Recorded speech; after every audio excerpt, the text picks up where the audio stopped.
Hello students, welcome to TSS Tutorial Center, where we make complicated topics simple, simpler, simplest, and interesting to understand. So if you're in G12, you're in grade 11, you are in grade 10, and you've been having challenges, then make sure you do subscribe to this channel, because we're going to make you become better, become very good at what you do, and make sure we show you that getting a distinction is very easy than failing. In this tutorial, we'll talk about excretion. We'll break it down and make it more simpler. But if you haven't yet subscribed to my channel, make sure you hit the subscription button just to support our work, and it will be highly appreciated. Okay, now let's talk about this excretion.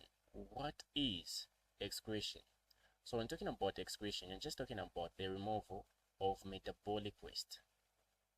Removal of metabolic waste, which may become toxic if allowed to accumulate in the body.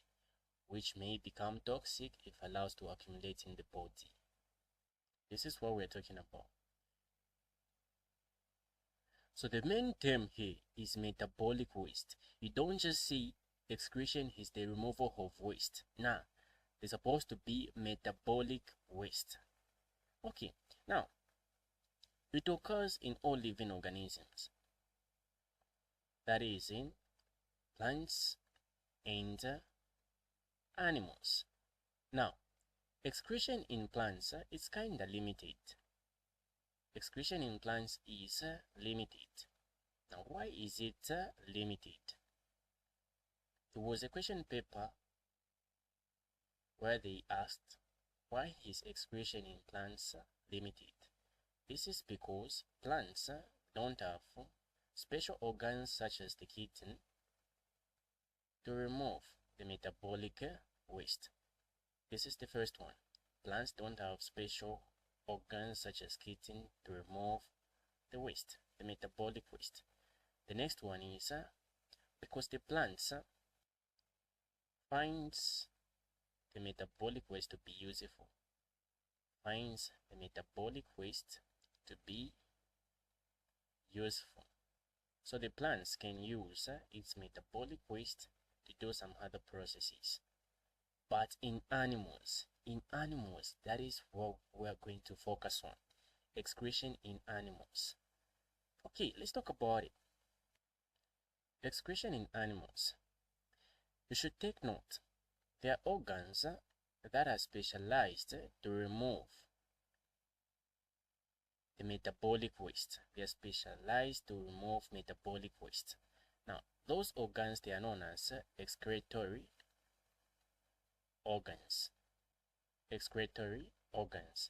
And the products they remove, or the metabolic waste they are going to be removing, it is known as excretory product.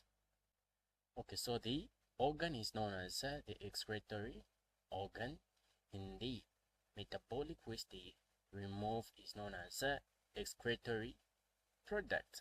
Very simple. Now let's talk about the same organs and what they remove. So we have the kidney. There is also the liver. Have you ever heard of the lungs? It's also here. There is also the skin. If you don't know where the skin is, you are not yet born. Okay, now talking about the kidney. What does the kidney remove? What are the excretory products that the kidney excretes from the body? The first one is nitrogenous waste. Nitrogenous waste. If in an exam they ask you give 2 examples of nitrogenous waste, it's just urea and uric acid. Products the kidney removes. There is also salt and excess water, and even drugs. These are the excretory products that the kidney removes.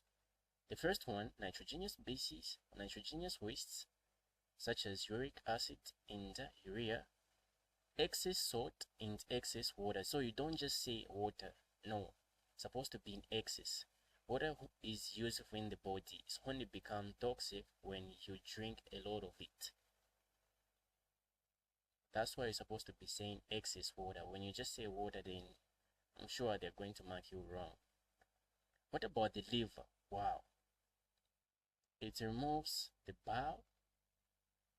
Do you know that urea is formed in the liver from ammonia?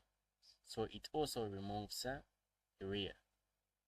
What else? Even toxins,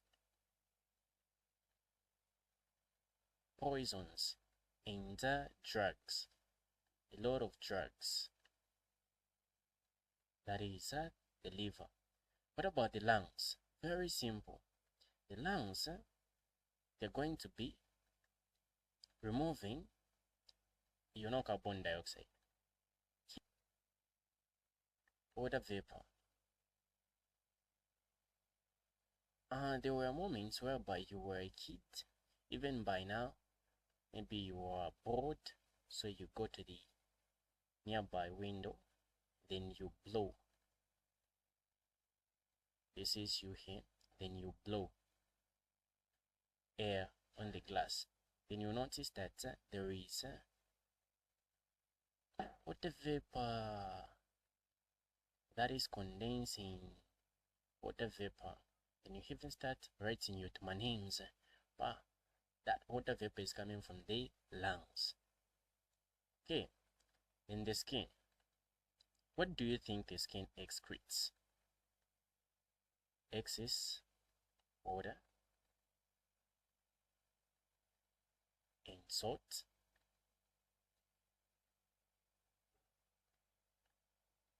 What else?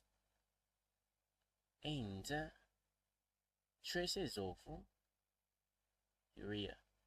Traces of urea. When sweat comes out from your skin and mistakenly enters into your mouth, it tastes salty. I'm sure you have experienced that kind of a moment.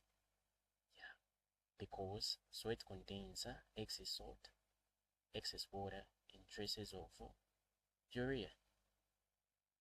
Okay, now there is something which is not here. And they ask the question to say, why is it not here? We have talked about all this to be the metabolic waste. But if you look clearly, the body for a day paso. For a day paso, for a day. There is no feces. Feces. They are not here. There is nothing as anus removing the feces. No. Why? Okay, so take note. The feces, they enter part of excretion. The process which is known as what? Egestion. Egestion is not part of excretion. Egestion is to remove undigested food, not metabolic waste part, undigested food. So the reason why feces ain't part of excretion is because they are undigested food and not metabolic waste. This question came. They ask you to say describe excretion in mammals or animals. This is what you're supposed to explain. Don't start explaining the kids in deeper, much details. No, this is the details you're supposed to give them. What we have talked about now. The Bapro Babantu Bamonaka Bapro Motor. Let's talk about the kidney. The kidney is also known as the renal. Now, what is the kidney?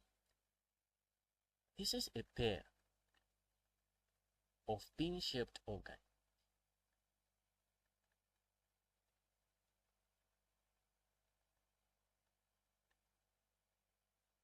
This is a pair of pin-shaped organ inside the abdominal cavity. This is a pair of pin-shaped organ inside the abdominal cavity, which specifically removes.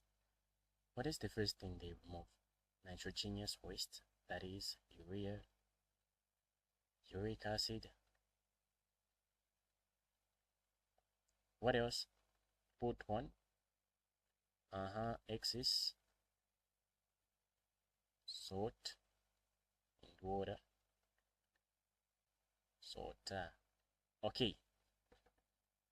Now, let's see the position of the same kitten inside the abdominal cavity. So let me draw a diagram. Don't laugh at it. I've even tried my best. Try to draw yours, then compare it to mine. You're going to see that mine is 100% better than yours. Okay. So, to understand this, first of all, we're supposed to talk about the blood vessels. Blood vessels. When talking about blood vessels in the body, there is arteries and there is also veins. What's the function of the arteries? What I was doing when I was in grade 12, I was looking at the word arteries. Arteries. So I would like arteries goes with away from the heart. What about the veins? Veins, brains, blood, back in the heart. Okay, so arteries, they're going to be taking blood away from the heart. Then the veins, they're going to be bringing blood back into the heart. So I can give you two directions.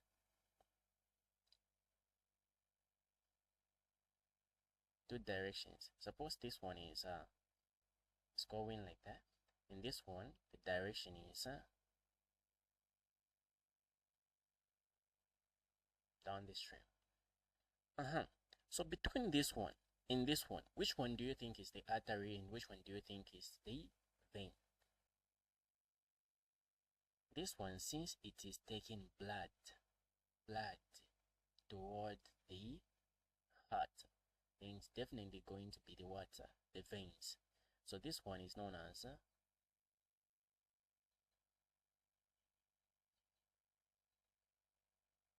okay, so let's do this. This one is known as vena cava. Vena cava, which is veins. And this one is known as the aorta. Aorta. Because it's taking blood away from the heart, then it brings to the kidney. Okay, now when the same blood it reaches this portion here, which is connected to the kidney, it's no longer known as the aorta. It's going to be the artery, but since it's connected to the kidney, in the kidney we say it's also known as the renal.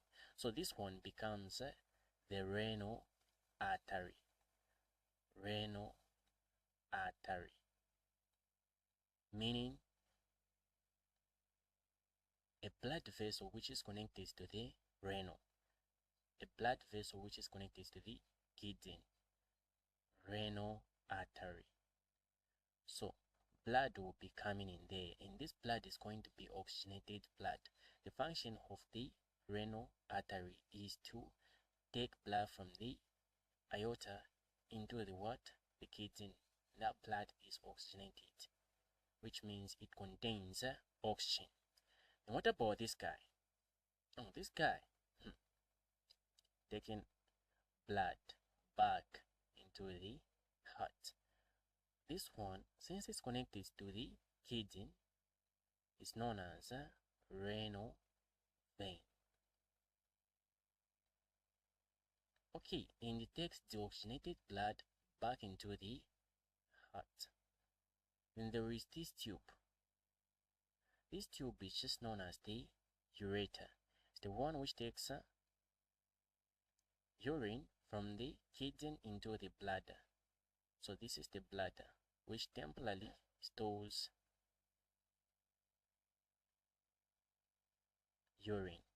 And there is this guy here, which is known as the sphincter muscle. So you might be wondering, what's the function of the sphincter muscle? If you don't have the sphincter muscle, then you are bedwetting.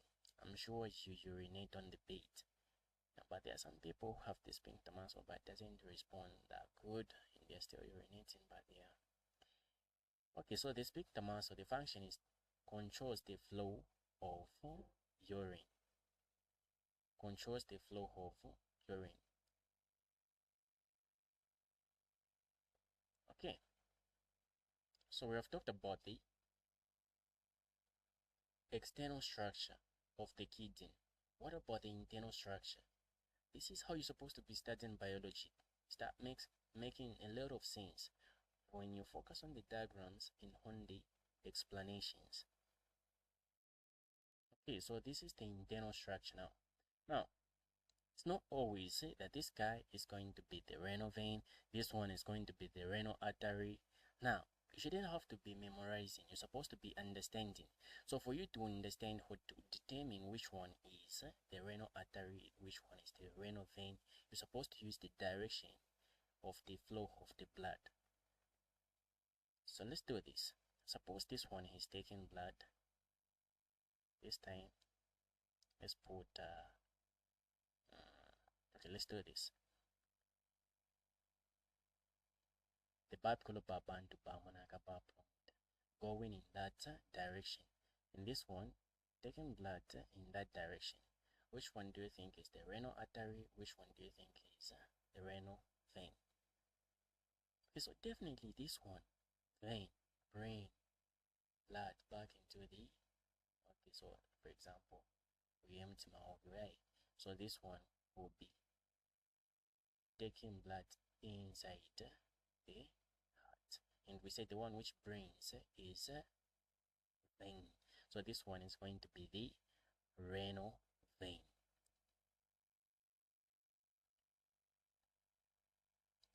And the one which does what? Which takes blood away from the heart is known as renal artery. So it's not about memorizing, it's about understanding what's happening. Okay, then we have this guy has the ureter, which is connected to the pelvis. And there is also the outsidemost of the kidney, which is known as the cortex. And there is this part which is known as medulla. These are the parts you're supposed to know. Now, the function of the cortex, this is where ultrafiltration takes place. This is where ultrafiltration takes place. Then medulla, this is where selective reabsorption takes place. In the pelvis, that's where secretion takes place. Okay, now let's talk about the thing which makes it possible for urine to form in the kidney. The structure is known as the nephron. The nephron, which is contained in the cortex, medulla, the pelvis, but not in the ureter. The nephron, which is the important, the basic fundamental unit of the kidney. The basic fundamental unit of the kidney is known as the nephron. Nephron. Okay, now this guy, it is also known as uriniferous tubule. Uriniferous tubule. Some people you pronounce this word as tubules. Tubules. Okay. Uriniferous tubules. And the reason why it is known as uriniferous tubule is because this is where urine is processed. This is where urine is produced. Now it's produced in 4 processes. Those processes, we're going to break them down and talk about them in a very much more in clear, detailed way. So I'm about to start drawing the uriniferous tubule. Don't laugh at my diagram again. I'm sure the last one, the one you drew is very, very bad compared to the one that I drew. So this is the way it is. Let me draw it bigger.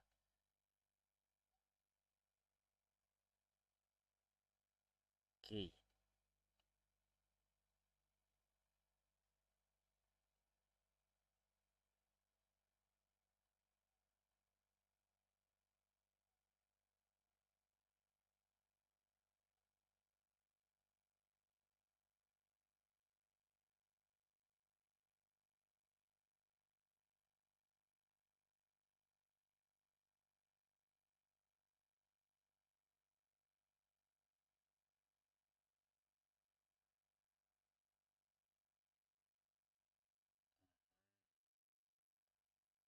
We're talking.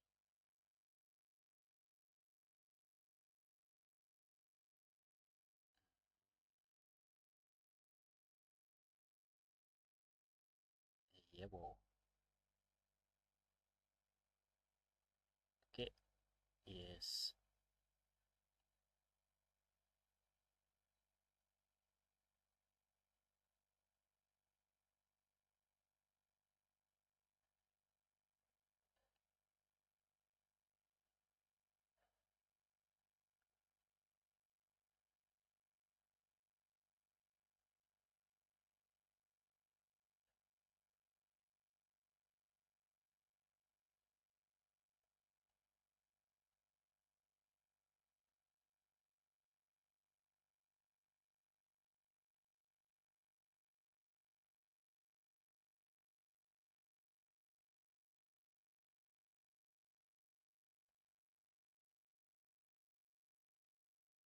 Yeah.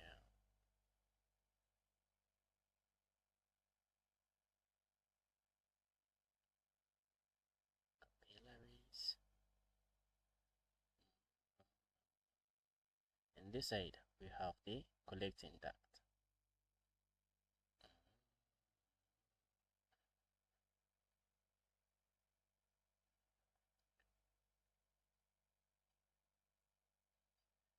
Okay, so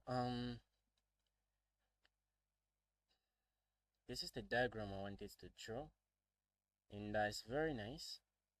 I'm just looking at it and just saying that, yeah, Jesus, you know how to draw. Okay. Something like this. Okay, now let us first of all label the parts. So there is this one we're supposed to label. There is also this one, you're supposed to know it. There is this one. There is also this one. There is also this one. And there is also this one. And this one. Okay, labeling. This one is the artery, which is known as afferent arteriole.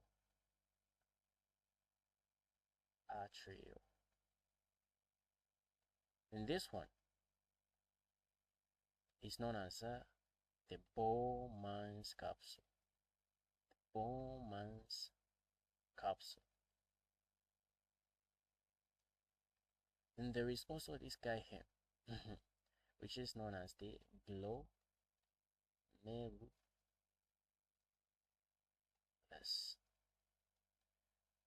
There is also this guy which is here, which is known as the proximal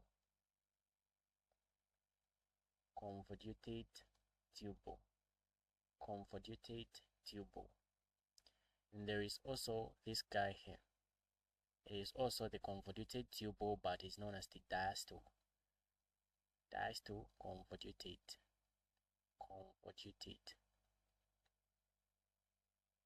tubule.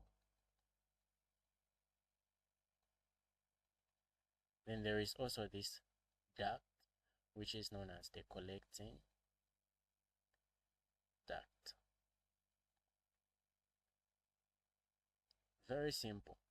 This one, the one which enters into the glomerulus, is known as the afferent. The one which is leaving is known as efferent arteriole.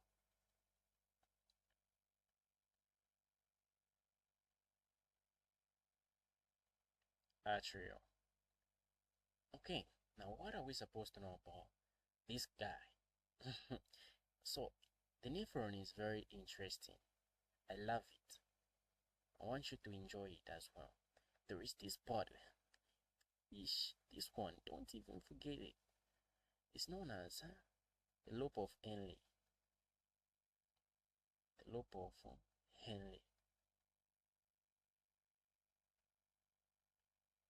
Okay, now we can start explaining. The nephron and excretion, the way they work. Excretion is going to occur in 4 processes. It's going to take place in 4 processes. That is ultrafiltration, the one that we talked about, ultrafiltration. Then there is also selective reabsorption.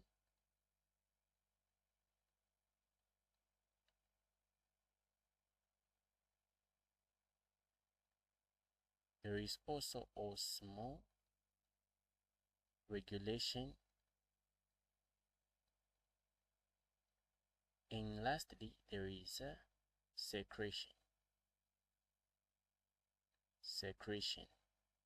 These are the 4 processes, and we're supposed to explain each one of them.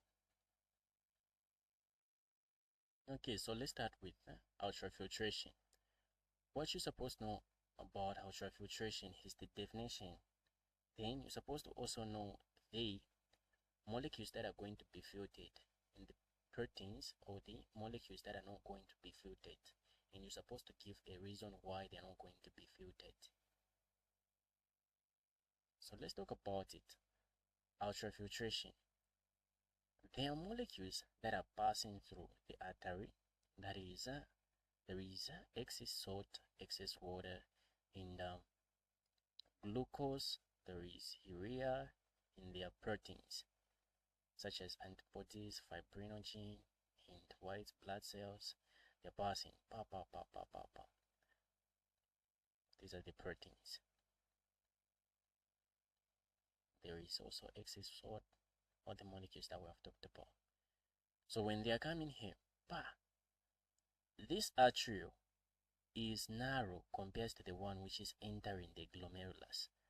This one is narrow. It is very small. So when the particles are coming in, they find that their arteriole is very small. What do you think is going to happen? There's going to be distraction here. I'll be pushing and pulling, and at the end, the particle will be filtered out from the glomerulus into the Bowman's capsule. The particles will be filtered from the glomerulus into the Bowman's capsule. The particles will start now coming here. The particles which will be filtered, they are small molecules. Small molecules such as water, salt, glucose, and urea, the main ones. Now the question is, why is the proteins not being filtered from the glomerulus into the Bowman's capsule? Because we say there are proteins here such as fibrinogen, the antibodies, and the white blood cells. They are not filtered into the Bowman's capsule. No. Number 1. Okay, so take note of this. Number 1, because the molecules are too big to pass through. Number 2, because they are not metabolic waste. In exam, they ask such a question. Why are the proteins not filtered from the glomerulus into the Bowman's capsule? Number 1, they are too big to pass through. Number 2, they are not metabolic waste. Okay, then from there, when that occurs, this is happening due to the fact that the arteriole which leaves the glomerulus is narrow compared to the one which enters. The first reason why it's happening. The second one is because when talking about blood in the arteries, it moves under the influence of high pressure. So when it comes here under the influence of high pressure, then there will be even more confusion. So the particles will definitely be filtered into the glomerulus, and when they are filtered, they form a fluid. They form a fluid which is known as glomerular filtrate. The filtrate is going to be having excess salt, excess water, glucose, and urea. So that is ultrafiltration. Ultrafiltration is the process of filtering small molecules from the glomerulus into the Bowman's capsule. Okay, so we have talked about the molecules that are being filtered and the one that are left out. Make sure you keep that in mind, and the causes why this happens.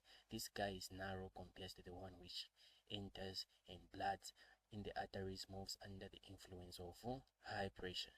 Those are the points. Okay, now we move on to selective reabsorption. Okay, so when you're talking about selective reabsorption, the particles were absorbed at this point. Now we want to reabsorb them, because among the substances that was absorbed, there is some useful substances. That is, water is useful, salt is useful in the body, and glucose. So when talking about selective reabsorption, make sure you're able to define it. Make sure you know what substances are going to be reabsorbed, and make sure you know by what process are these substances going to be reabsorbed. And among the processes, which one requires energy? Okay, selective reabsorption, this is the removal of this is the reabsorption of useful substances from the glomerular filtrate into the bloodstream. So you've seen the capillaries, these ones, the ones in blue. Useful substances will start going into the blood capillary. Bam, bam, bam, bam, bam, bam, bam, bam, bam, bam, bam. That is selective reabsorption. Now I'm saying by what process is water, salt, and glucose reabsorbed? So we'll start with water. By osmosis. What about salt? Active transport.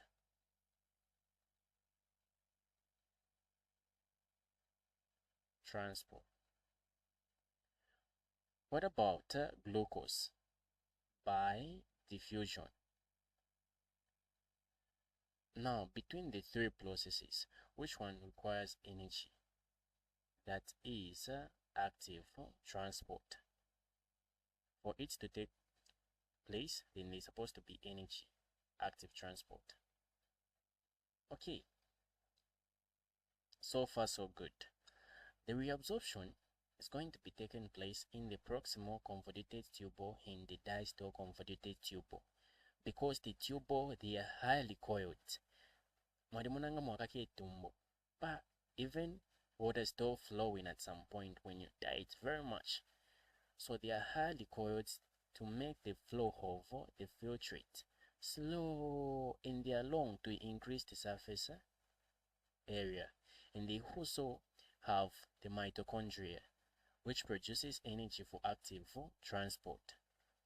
That is the proximal and distal convoluted tubule. Now let's talk about the reabsorption of water.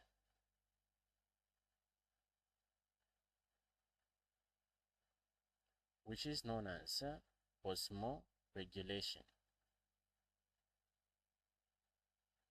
Osmoregulation takes place at the loop of healthy. Okay, so the question is, what is osmoregulation? When talking about regulating something, you are talking about controlling. So when we say osmoregulation, we're talking about the control of water levels in the body, because osmo means water. Okay, now there is a question that they are going to ask in an exam. What happens when the body has little water? What happens when the body has little water? So for a person to know that you have little water, maybe you're coming from somewhere, then you just sense like you need H2O at this point. The one that detects, the part of the brain that detects that this guy, you need water, it is known as the hypothalamus. The hypothalamus is going to detect that you need water. Then when it detects, the pituitary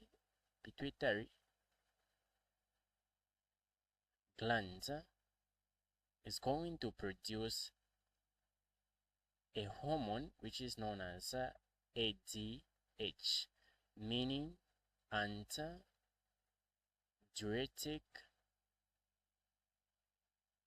hormone.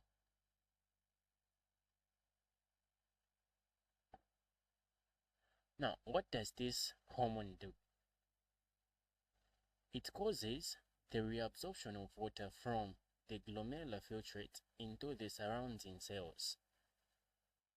It causes reabsorption of water from the glomerular filtrate into the surrounding cells. Okay, so I bet you're getting the point. So what I'm saying in Bemba is atakweta means kwadipa part ya brain yada kwewa toki you need water. This guy doesn't have water, so he's supposed to drink water. So here last detective ni hypothalamus. Then upon detecting, the pituitary gland is going to produce a hormone which is known as ADH. It will produced ADH. Here last cause reabsorption of water from the glomerular filtrate bloodstream through the blood capillaries. That's what is happening here. Now, when this happens, you're going to find that you're going to urinate small volume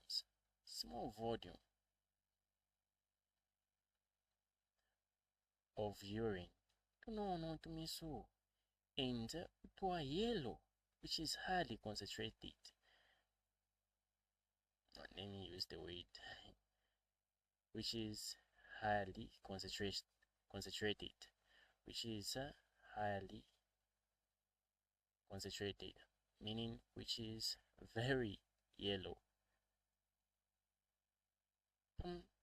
But keep in mind, if you do have enough water in the body, then no ADH is going to be produced. No ADH is going to be produced.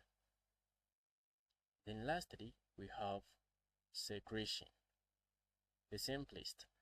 This is the removal of urine from the kidney through the collecting duct in the ureter.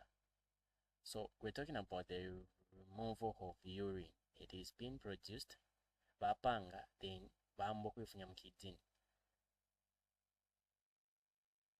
Okay, so removal of urine from the kidney through the ureter in the collecting duct is what is known as secretion.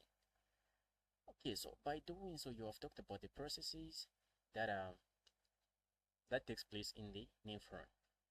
Then you will be enjoying whenever you hear someone saying or talking about excretion. Excretion. I love this topic just by knowing first of all the processes. What else? Disorders of the kidney. So there is what is known as kidney failure, where the kidney fails to do its work. kidney failure fails to do its purpose. Okay, it is caused by poisoning,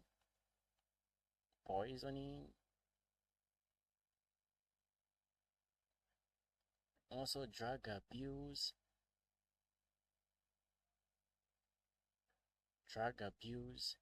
maybe accidents,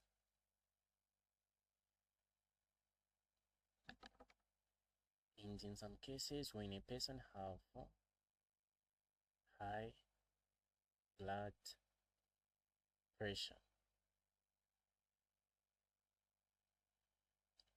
Treatments.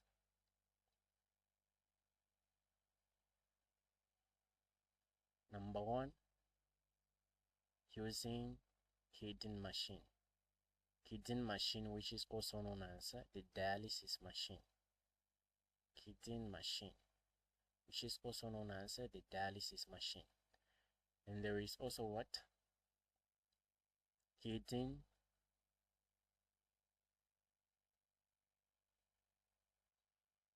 transplant,